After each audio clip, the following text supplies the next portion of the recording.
Hi, I'm Deirdre and welcome to my indoor cycling demo tape.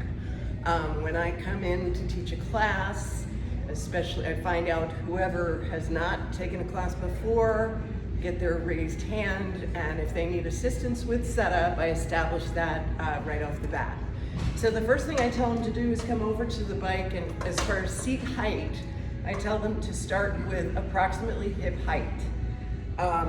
In terms of making the seat go forward or back, I kind of choose a middle of the range option at first and then adjust it after the person gets on the bike. So when I have the person slip into the pedal, into the stirrups, I also remind them that the ball of their foot should be over the center of the pedal. So not necessarily all the way in the stirrup. We then take the straps, if they're not using clips, take the straps and adjust them to be snug but not tight, not cutting off circulation by any stretch. So once they're sitting on the bike, the first thing I have them check, I have them put one of their feet down at 6 o'clock at the bottom of the pedal stroke. And what I want is for their leg to be straight but with a slight bend in the knee, but if they wanted to straighten it, they could, just by forcing to straighten the leg. So what we want is for your legs, you don't want to be so low on the seat that you have too much of a bend in your leg. Now in terms of my second check would be putting my pedals at both 3 o'clock and 9 o'clock. And my 9 o'clock leg, which happens to be my right leg, I want to make sure that my knee does not extend past the ball of my foot. Now, if it does, that means that I probably have to back up my seat a little bit to make sure that my knee does not go past the ball of my foot. At that point, I would adjust the handlebars height to be what's comfortable for the participant. So that's going to vary depending on how long their torso is, etc. But this is a comfortable height for me in terms of handlebar height.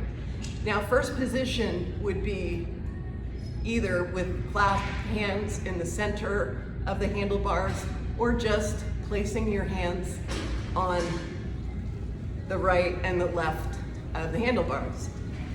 You start pedaling, you want your pedal stroke, you keep your feet flat, okay, with a slight push off at about 6 o'clock in the pedal stroke. So about 6 o'clock in the pedal stroke, you can push down with your toe. You want to keep the engagement the entire rotation. So you're not just pushing up and down.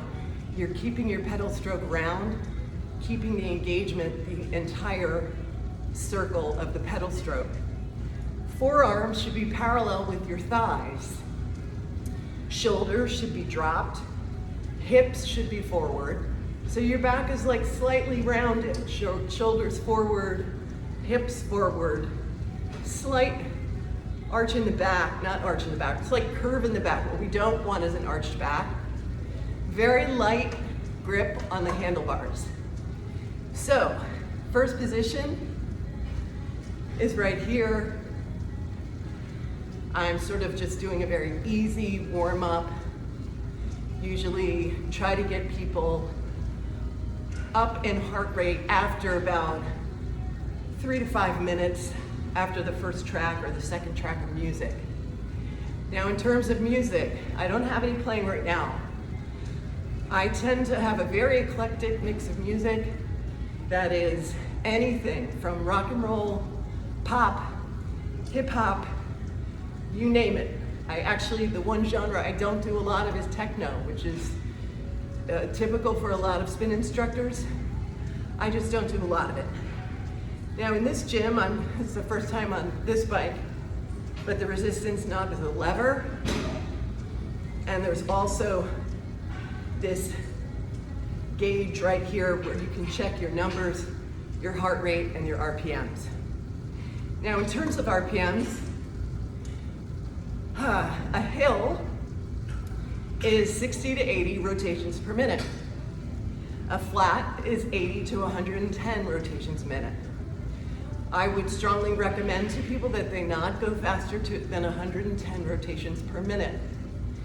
So if I wanted to go to second position and come out of the saddle, what you do is just come straight up. Okay, so I just went back down to first, so it's a very small movement, straight up for second. And then for third position, I'm actually gonna put a little resistance on here. For third position, hands go out to the farthest of the handlebars. You're out of your seat. Your butt is hitting the seat, so your butt is back. A little side to side motion like this is okay, but you want to stay within the handlebars. So we go from third position to second position and back down to first position. These movements should be subtle. You should not be pulling yourself up forward or anything like that. Again, in second position, you're also very light on the handlebars, okay? So just for balance, just using one hand to demonstrate, just for balance. And you can keep a little tighter grip when you come to third position, okay? So what else? We can do heart rate checks. I don't do a lot of them. A lot of these bikes are set up to gauge that anyway. My class tends to be interval all the time. So we might be on a flat with one song and a hill the next. Anything goes. Sometimes I will do a series of hills, maybe 3 tracks long, depending on the list of my music. I sort of let the music dictate what kind of class it's gonna be. If I don't see one here, I don't see them on the other bikes. I was gonna mention an emergency brake, but I don't see one. Maybe I could actually just push down on this lever and it'll stop your pedals. What I try to tell people to be careful of, among several things, is also make sure your shoelaces are tucked in. If they were ever to get caught in the pedal, it would start to get sucked in and you can injure yourself. I just tell people to stop. If they're going really fast and something's not right, if they're to take their feet out of their stirrups, I would tell them to get their legs out of the way, because these pedals are going to continue to spin and you could potentially injure yourself. So when I go in, I think it's 45-minute classes here. So at about 40 minutes after we've done our intervals and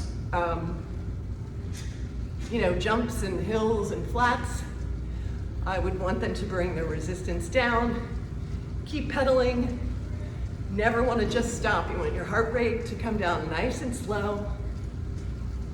And when everyone's breathing is nice and comfortable and they can breathe in through the nose, out through the mouth, and they are in control of their breathing, I tell them then that it's okay to stop, dismount the bike, and then do a series of stretches. Now, I'm not sure within this frame how many stretches I can demonstrate, but typically I would do a quad stretch and hamstring and hips, so 1 foot over the knee and just sitting into the stretch. And usually while I'm on the bike at the end, that's when we do some of the upper body stretches as well. Upper back, up top, reverse, down, hands behind the back, lift the arms, shake it out, one arm across the chest, other arm across the chest. So I hope I've hit on everything I need to, and thanks for watching.